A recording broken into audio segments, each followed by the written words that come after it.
Hi everyone. So I've been really busy here in Silicon Valley and couldn't make a video for a while, but I thought today we could take a look at a video that was released by Formula One over this weekend.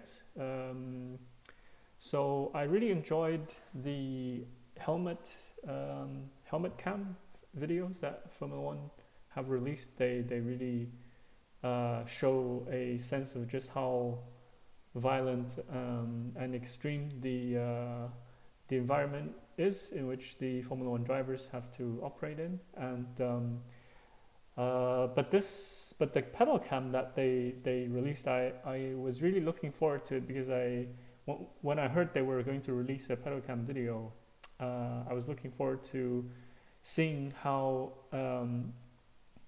really skilled drivers such as Lando Norris in this case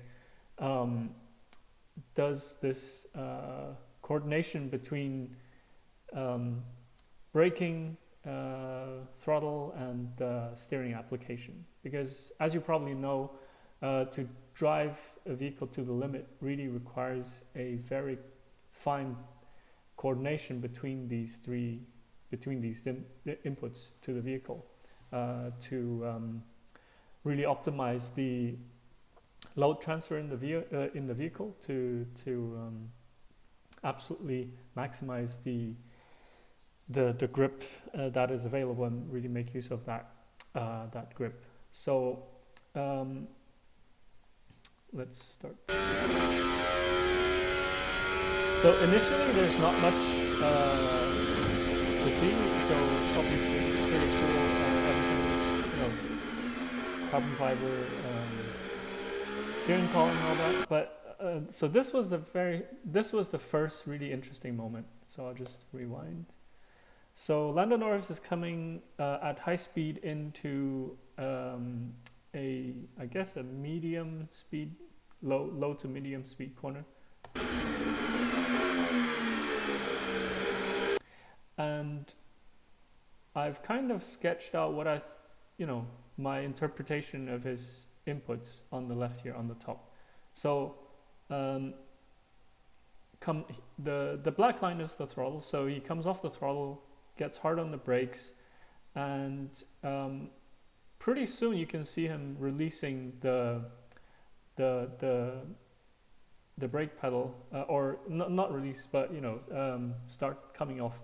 And this initial coming off is with the steering wheel still relatively straight, and that is just due to the decreasing aerodynamic load on the on his car, and with decreased aerodynamic load, so less downforce, he cannot brake as hard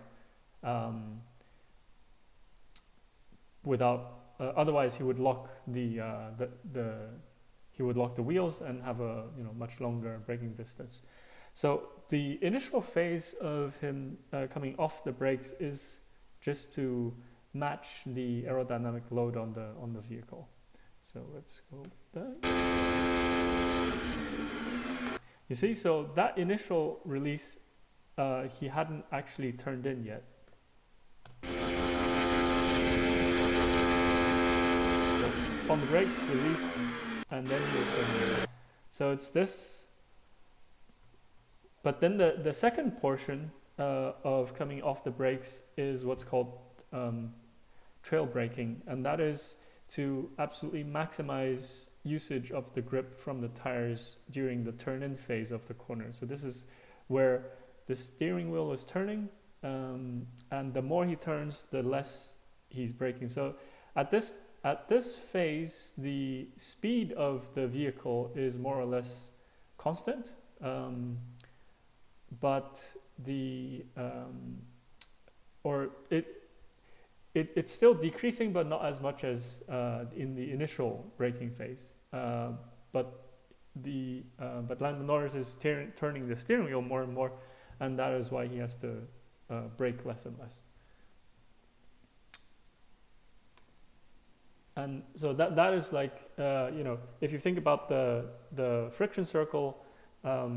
He's moved the dot to very much to the front in the initial braking, and then as the load comes off, the aerodynamic load comes off, he has to release So then the dot is coming closer to the center, and then the dot is moving across to the side as more steering is given and less braking is done.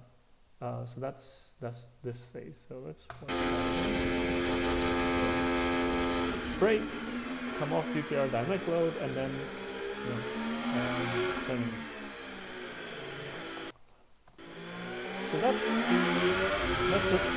So that was the first very interesting one. And then the next one that was also another. Yeah, so the next one, which was also really interesting, is a little bit later in the lab.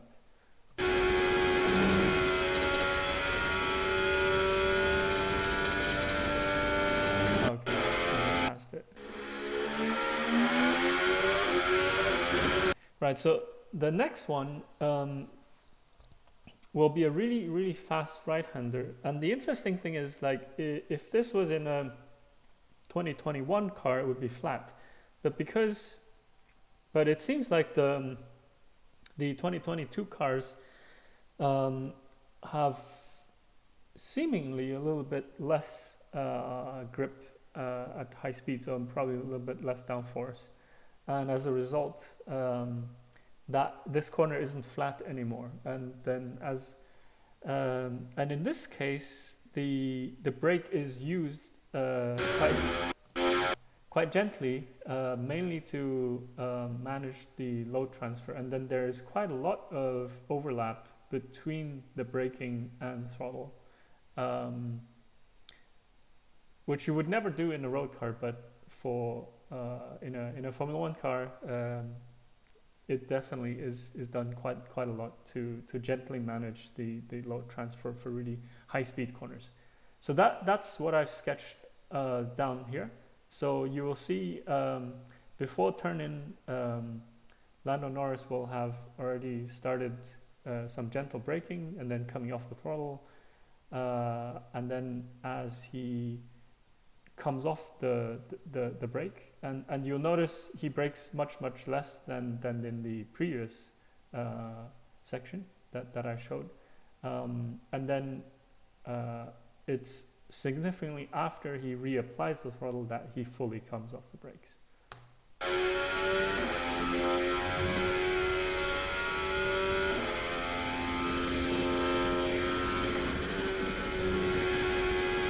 So you can see here that the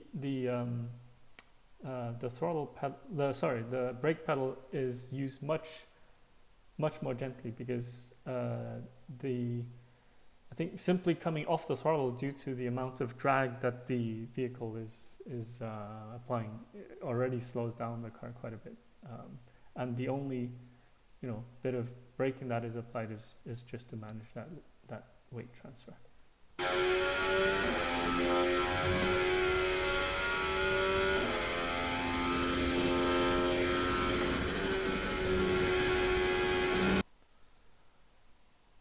Cool. All right. And that led me to think.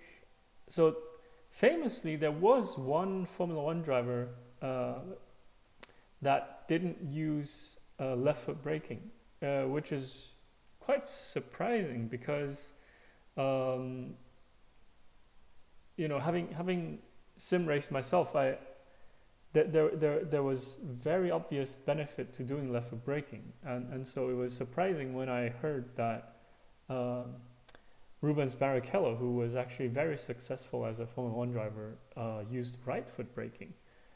And the weird thing is, Rubens Barrichello used left foot braking in karting, but then somehow in Formula One he was famously using right foot braking. But maybe it's because of that he was always slightly slower than Michael Schumacher on average over the course of their careers.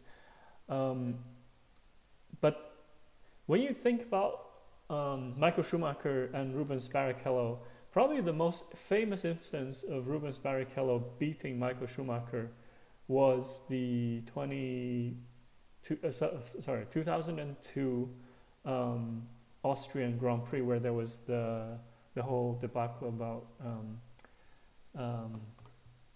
Ferrari asking Rubens Barrichello to move aside so that Michael Schumacher could win, even though Rubens Barrichello was faster the entire weekend, which led me to think, well, why is that?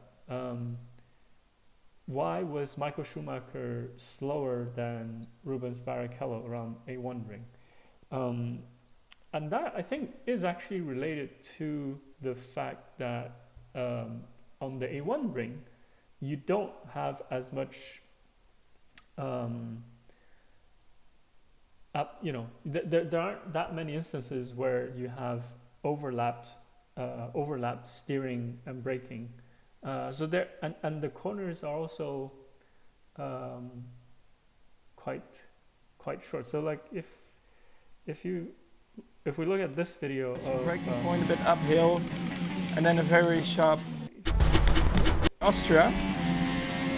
Most important here is so this is Max Verstappen, but you will see that most of the corners, it's you're braking a straight line, and so there's not as much overlap between the braking and the turning, which then somewhat negates the benefit of doing left foot braking. So you see, due to the layout of Austria, it's mainly quite a few sharp turns, and then the fast turns which are there, they all require quite minimal braking. So it's a small amount of braking in a straight line, then very quickly you turn in.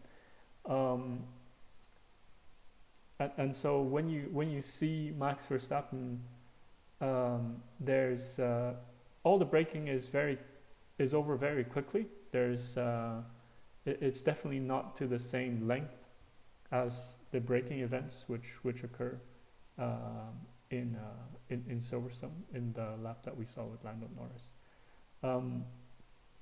So I mean, or there are some. So it's like the duration of the brake application is maybe similar, but there's the overlap between braking and steering is much smaller, and so as a result, the benefits from left foot braking is less, and so that could be a reason why Rubens Barrichello was faster than Michael Schumacher in Austria. Okay, hopefully that was interesting. Till next time.